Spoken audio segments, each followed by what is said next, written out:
नमस्कार, आप देख रहे हैं 4 PM और मैं हूं अभिषेक मिश्रा। जनता दल यूनाइटेड जिसके 12 सांसद जीत कर आए हैं 2024 के लोकसभा चुनाव में, नीतीश कुमार को चुनाव के नतीजों ने, इन 12 सांसदों की जीत ने उनकी सियासत को संजीवनी दे दी है।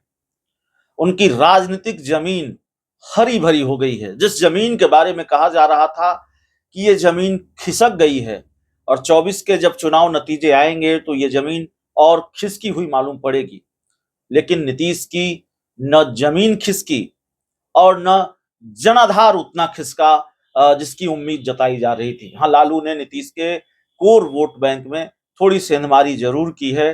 कुशवाहा वोट बैंक को अपने साथ लाने में लालू यादव कामयाब जरूर रहे हैं। नीतीश कुमार की अगर जमीन खिसक गई होती तो बिहार में भारतीय जनता पार्टी को और नीतीश कुमार को और बड़ा नुकसान हो सकता था। कुल मिलाकर एनडीए को और बड़ा नुकसान हो सकता था और बीजेपी बहुमत से और पीछे होती। भारतीय जनता पार्टी शायद 200 सीटों पर या उससे थोड़ी ज्यादा सीटों पर सिमट सकती थी। तो एक तरह से नीतीश कुमार का स्ट्राइक रेट अगर बेहतर रहा है, हालांकि 4 सांसद उनके भी हार गए, 4 उम्मीदवार उनके भी हार गए, लेकिन बीजेपी से बेहतर स्ट्राइक रेट अगर नीतीश कुमार का रहा है तो ये भारतीय जनता पार्टी के लिए भी फायदेमंद है।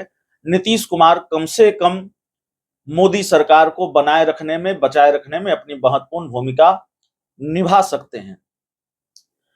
लेकिन पिछले दिनों जो कुछ भी हुआ है उसने एक तरह से सारे कयास, सारे आकलन फेल कर दिए हैं और आम तौर पर राजनीति में ऐसा होता नहीं है। यह बिल्कुल तय माना जा रहा था कि नीतीश कुमार की जो राजनीतिक हैसियत है, अब जिस तरह से उनके 12 सांसद बहुत महत्वपूर्ण हैं मोदी सरकार के लिए, तो एक अच्छी डील बीजेपी के साथ होगी, एक अच्छा समझौता बीजेपी के साथ होगा। बीजेपी के सामने उनकी बार्गेनिंग पावर, नीतीश कुमार की बार्गेनिंग पावर बहुत मजबूत है और इसीलिए कई तरह की चर्चाएं थी और चर्चाएं यूं ही नहीं थी। देखिए, राजनीति में कब क्या हो जाए कहा नहीं जा सकता और जरूरी नहीं है कि जिस बात की चर्चा चल रही वो होना वही हो या वही हो जाए। सियासत भी क्रिकेट की तरह अनिश्चितताओं का खेल है। यहां जब तक हो न जाए तब तक कहा नहीं जा सकता क्या होने वाला है। चर्चा मौजूदा स्थिति और परिस्थिति के आधार पर होती है, सिर्फ हवा में बात नहीं होती है। जो स्थिति और परिस्थिति दिखाई देती है, जो रवायत रही है, परंपरा रही है, उस पर चर्चा होती है। तो जिस तरह से नीतीश कुमार के 12 सांसद जीत कर आए और बीजेपी सीधे बैकफुट पर थी, बीजेपी को बहुमत नहीं था, बहुमत नहीं है, अपने दम पर सरकार बनाने की क्षमता बीजेपी के पास नहीं है। नायडू और नीतीश ये 2 लोग देश के ऐसे नेता हैं जिनका समर्थन मोदी के लिए बहुत महत्वपूर्ण है। तो लग रहा था कि नहीं, एक अच्छी डील होगी। 4 मंत्रियों की बात कही जा रही थी कि 4 कैबिनेट मंत्री बनेंगे जेडीयू कोटे से। हम नायडू की बात नहीं करते, हम नीतीश कुमार की बात करते हैं, क्योंकि ऐसा लगता है कि मोदी के साथ नीतीश ने खेल किया या नीतीश ने ही अपने ही लोगों के साथ खेल कर दिया, इस बात की भी चर्चा हो गई है। तो ये चल रही थी बात कि 4 मंत्री बनेंगे, जेडीयू कोटे से 4 लोगों को मंत्री बनाया जाएगा। कम से कम कोई एक कुशवाहा नेता तो मंत्री बनेंगे ही। और वाल्मीकि नगर से सुनील कुमार जीत कर आए हैं, एकमात्र कुशवाहा नेता जीत कर आए हैं और उनको मंत्री बनाए जाने की चर्चा थी कि कम से कम वो मंत्री बनेंगे। रामनाथ ठाकुर मंत्री बनेंगे, ललन सिंह मंत्री बनेंगे और फिर संजय झा और मधेपुरा के सांसद दिनेश चंद्र यादव में से कोई एक मंत्री बनेगा। लेकिन ललन सिंह कैबिनेट मंत्री बने और रामनाथ ठाकुर को राज्य मंत्री का दर्जा दिया गया। सुनील कुमार की चर्चा इसलिए थी कि कुशवाहा वोट बैंक को भुनाने की कोशिश हाल के दिनों में लगातार होती रही है। नीतीश कुमार चाहेंगे कि कुशवाहा वोट बैंक उनका बना रहे। लालू यादव जो कोशिश कर रहे हैं उसमें सेंधमारी की, वो उतने कामयाब न हो पाए, तो कुशवाहा जाति को भी प्रतिनिधित्व मिले मोदी सरकार में। इसके लिए नीतीश कुमार सुनील कुमार को मंत्री बना सकते हैं, उनके लिए काम कर सकते हैं, उनको ये मौका दे सकते हैं। सुनील कुमार मंत्री बन सकते हैं जो कुशवाहा जाति से आते हैं। लेकिन ऐसा हुआ नहीं, 4 मंत्री बने नहीं, सिर्फ ललन सिंह एक कैबिनेट मंत्री और एक राज्य मंत्री रामनाथ ठाकुर। उसके बाद चर्चा हुई कि चलिए एक कैबिनेट मंत्री और एक राज्य मंत्री, तो बड़ा मंत्रालय मिलेगा, रेल मंत्रालय मिलेगा, रेल मंत्रालय मिलेगा, बहुत महत्वपूर्ण मंत्रालय, और रेल एक बार फिर बिहार के पास आएगा, रेल मंत्री बनेंगे ललन सिंह।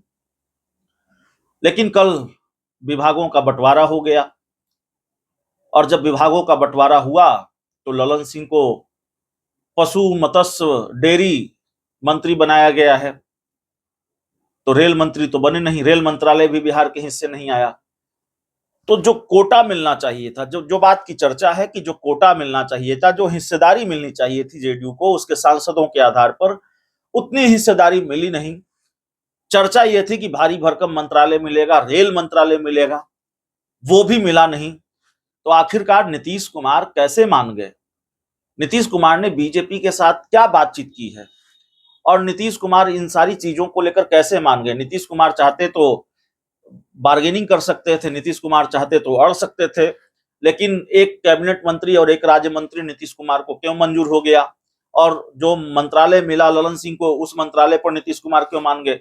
रेल मंत्रालय उन्होंने मांगा था कि नहीं मांगा था, या कोई दूसरा भारी भरकम मंत्रालय मांगा था कि नहीं मांगा था, यह भी सवाल है। देखिए, कल जब विभागों का बंटवारा हुआ है तो एक दूसरी चर्चा भी शुरू हो गई है। कहा जा रहा है कि मोदी ने झुनझुना थमा दिया नीतीश कुमार को, जेडीयू को झुनझुना थमा दिया। लेकिन सवाल यह भी उठ रहा है कि नीतीश ने ही क्या झुनझुना मांगा था? मोदी ने नीतीश के साथ खेल किया है, उनको झुनझुना थमाया है, कि नीतीश कुमार खुद ही झुनझुना चाहते थे? अब आप कहेंगे कि नीतीश कुमार खुद झुनझुना क्यों चाहेंगे? देखिए, राजनीतिक गलियारों में चर्चा है, हमने आज इस पर बहुत, चूंकि हमारे लिए भी थोड़ी हैरानी की बात है, जाहिर है हम पत्रकारों की जो आदत होती है, हम समझने की कोशिश करते हैं भाई क्या मामला है, ऐसे क्यों हो गया, और क्यों इतनी कम हिस्सेदारी मिली है, नीतीश कुमार के मन में क्या चल रहा है, क्योंकि बात नीतीश कुमार और उनकी पार्टी को लेकर है। तो जो बात समझ में आई, जो बातचीत करने से पता चलता है, नीतीश कुमार की जो आदत है वो किसी को ऊंची उड़ान नहीं भरने देते। पर कतरने में नीतीश कुमार बहुत माहिर हैं, पर कतरना उनकी आदत रही है। आरसीपी सिंह, शरद पवार, और माफ कीजिएगा शरद यादव, और न जाने कितने लोग हैं, उदाहरण कई लोग हैं, दिग्विजय सिंह और न जाने कौन कौन। तो क्या नीतीश कुमार ललन सिंह को भी ऊंची उड़ान नहीं भरने देना चाहते? ये बड़ा सवाल है। क्या नीतीश कुमार खुद ही नहीं चाहते थे कि कोई भारी भरकम मंत्रालय ललन सिंह को मिले, ललन सिंह किसी रेल जैसे किसी महत्वपूर्ण मंत्रालय के मंत्री बने? देखिए, काम का अवसर हर मंत्रालय में होता है, और हर मंत्रालय महत्वपूर्ण है, देश के लिए काम करने का मौका मिलता है मंत्रियों को। मंत्रियों की निष्ठा और मंत्रियों की जो कर्मठता है वो उस बात पर निर्भर करती है कि वो अमुक मंत्रालय में कितना काम कर पाते हैं। लेकिन रेल जैसा महत्वपूर्ण मंत्रालय तो है, रेलवे के बारे में धारणा तो है, परसेप्शन तो है कि रेलवे में बहुत कुछ किया जा सकता है। लालू यादव जब रेल मंत्री थे तो आज तक अपने किए काम को भुनाते हैं। नीतीश कुमार रेल मंत्री रहे हैं, तो क्या नीतीश कुमार खुद ही नहीं चाहते थे कि ललन सिंह रेल मंत्री बने या किसी महत्वपूर्ण विभाग के मंत्री बने? जेडीयू के अंदर ललन सिंह को लेकर हाल के दिनों में क्या हुआ है ये बताने की जरूरत नहीं है।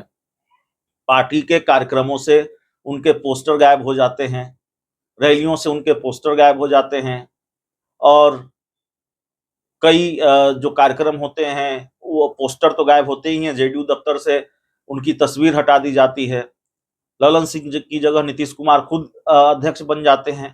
तो मैं ये नहीं कह रहा हूं कि ललन सिंह और नीतीश कुमार में अभी कोई बहुत दूरी है, कोई लड़ाई झगड़ा है, कोई टकराव है, लेकिन नीतीश कुमार की जो आदत रही है, नीतीश कुमार इस तरह के खेल में माहिर माने जाते हैं, तो वो अपने अपने लोगों को भी ऊंची उड़ान नहीं भरने देते। ऐसी चर्चा रही है, और हमने जो बातचीत लोगों से की है, जो बात मुझे समझ में आई है, और जो बातचीत करने से जो पता चलता है, चर्चा इस बात की है कि नीतीश कुमार ने ही शायद झुनझुना मांगा हो, और नीतीश कुमार ही चाहते हो कि झुनझुना ही मिले, और मोदी ने नीतीश को झुनझुना शायद नहीं थमाया है, नीतीश ने ललन सिंह को झुनझुना थमाया है। बहुत बहुत धन्यवाद।